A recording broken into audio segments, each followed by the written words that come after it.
da mulher também.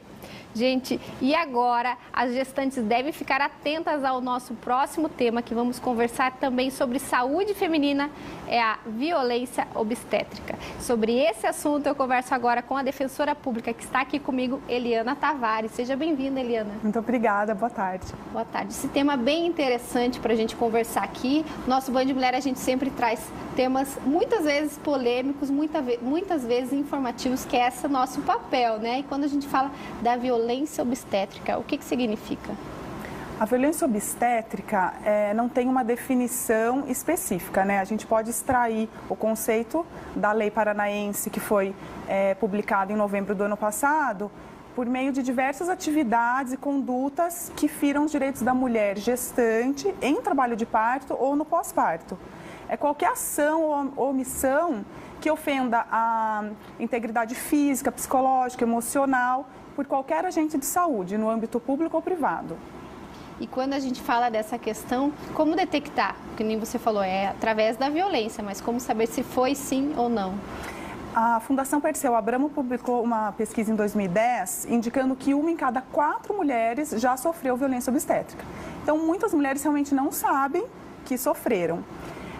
A Organização Mundial de Saúde publicou, a última vez em 2018, 56 diretrizes apontando quais são as condutas indicadas e quais aquelas que não têm comprovação científica.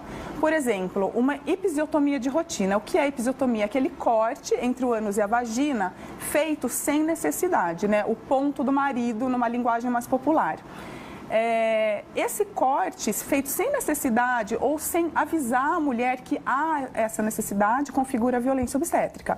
Um outro exemplo, tricotomia, que é um nome dado para a raspagem dos pelos pubianos de rotina. Então a mulher chega para ter o bebê e já é feita essa raspagem. Não há necessidade de raspagem de pelos pubianos.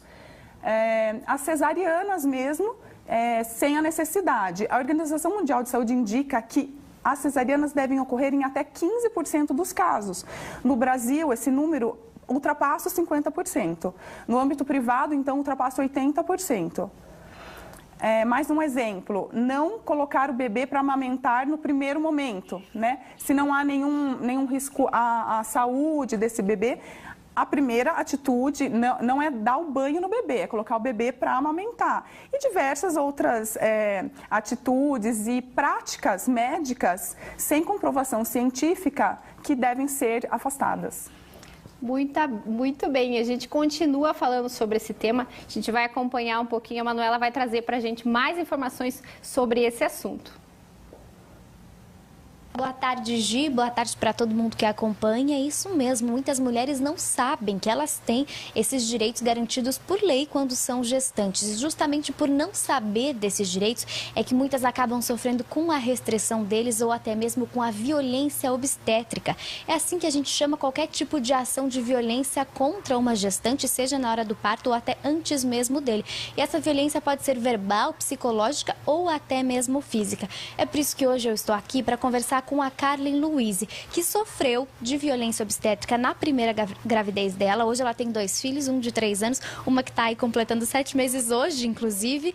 Mas na primeira gravidez ela sofreu bastante com essas situações. Conta um pouquinho pra gente como é que foi.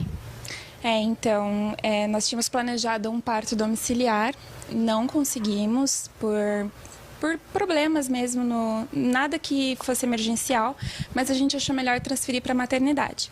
E aí nós escolhemos uma maternidade do SUS, que era o que estava ao nosso alcance, e chegando lá, a gente, desde o começo, desde a primeira avaliação com a obstetra que estava no plantão, até a cirurgia, até ele nascer, mais pela equipe médica, nós passamos por vários momentos de violência física, verbal, psicológica, enfim, que diziam que a gente era maluco, que forçavam a gente a situações, queriam aplicar o colírio a qualquer custo, mesmo contra o que a gente queria, né, que a gente sabia que não precisava. Eu era uma gestante saudável, não tinha necessidade. Na hora da cirurgia, me amarraram, não deixaram tocar no meu bebê. E aí tentaram fazer a manobra de Cristeler, que diziam que ele estava difícil de descer, de nascer. E a anestesista, que era bem grande, fez muita força, muita pressão sobre mim, e eu gritava, e eu chorava, e eu dizia para ela que ela estava me machucando muito, e eu perguntava para ela, por que você está fazendo isso? E ela respondeu friamente para mim, porque você não conseguiu fazer a força para seu bebê nascer, eu preciso fazer essa força por você. E aí, então, só depois que eu fui pro quarto que eu consegui ter, entre aspas, paz, né? Porque até o momento que eu fui atendida pela equipe médica, foi terrorismo, foi violência física e moral. E foi uma situação bem difícil de lidar, onde era o momento que era para ser o momento mais feliz da minha vida, foi um momento de trauma. É bom ressaltar uma questão, que existe uma responsabilidade da mulher de entender a gestação, mas eu acredito que a maior responsabilidade está sobre o sistema, o profissional, as maternidades, o ginecologista, as enfermeiras obstetras que recebem a gestante. Porque eles estão responsáveis por passar a informação que eles estudaram há tanto tempo, né?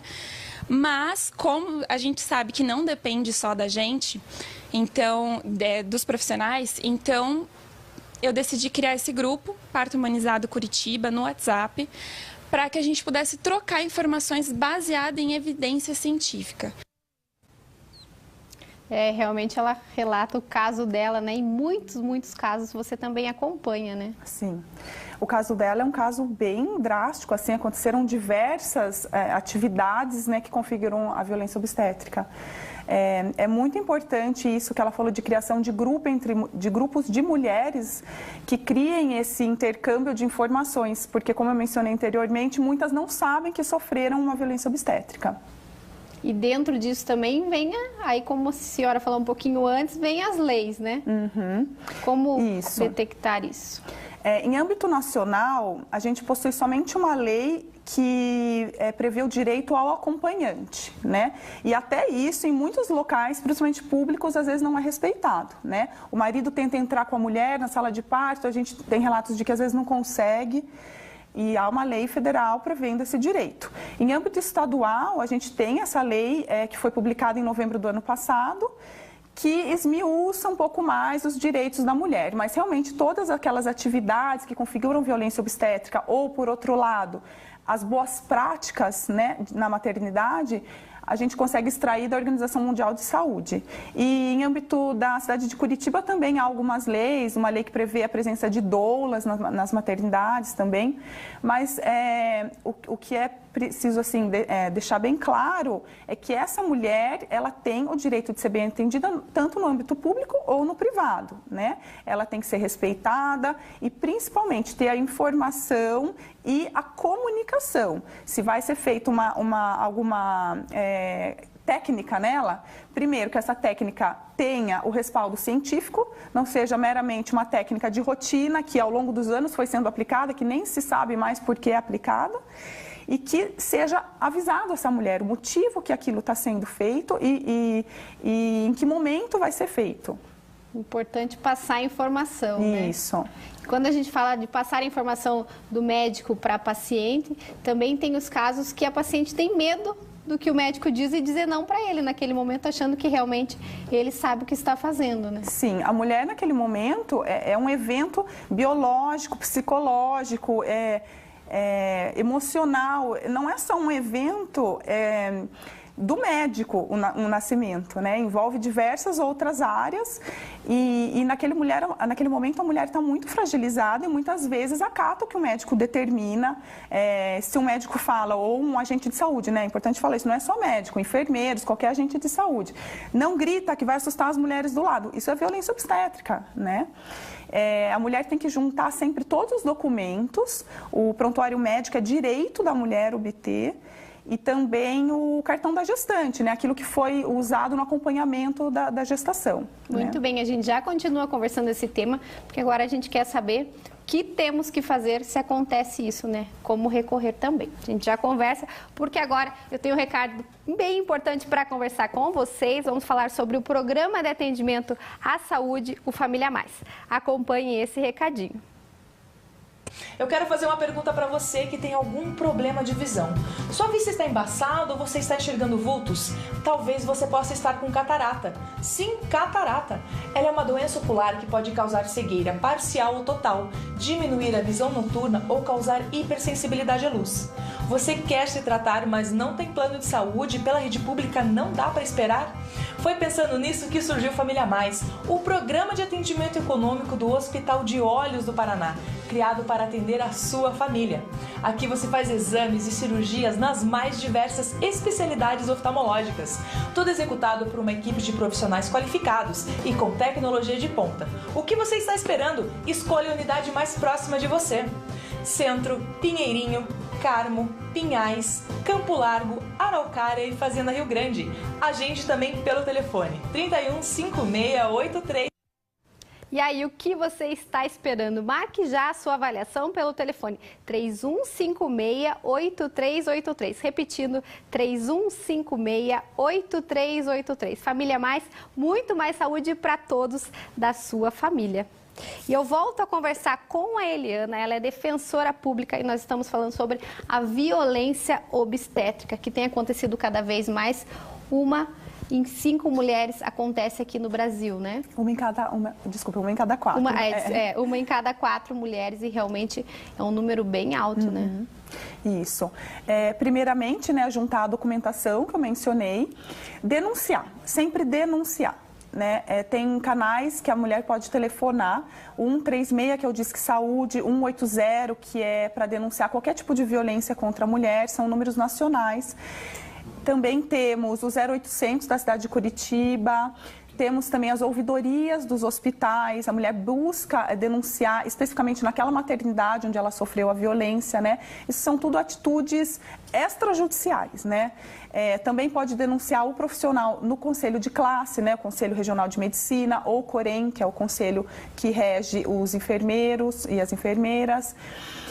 E, afora essa questão extrajudicial, a mulher pode promover medidas judiciais, né? Pode buscar a defensoria quando for uma mulher hipossuficiente financeiramente. E essa ação pode ser prévia, né? Então, se a mulher tem esse tempo, vamos supor que ela ainda está grávida e dá tempo ainda de entrar com mandado de segurança, uma ação emergencial para conseguir que o plano de parto dela seja respeitado ou que o direito do acompanhante seja respeitado. Isso pode ser promovido. Ou, posteriormente à violência, o ressarcimento de danos morais ou estéticos ou psicológicos também é possível. Bem importante, né? Falar sobre isso. Eu queria que você repetisse os números para quem tiver passado por isso, estiver passando também, ter essa informação. Temos o Disque Saúde, que é o 136, que é um número nacional,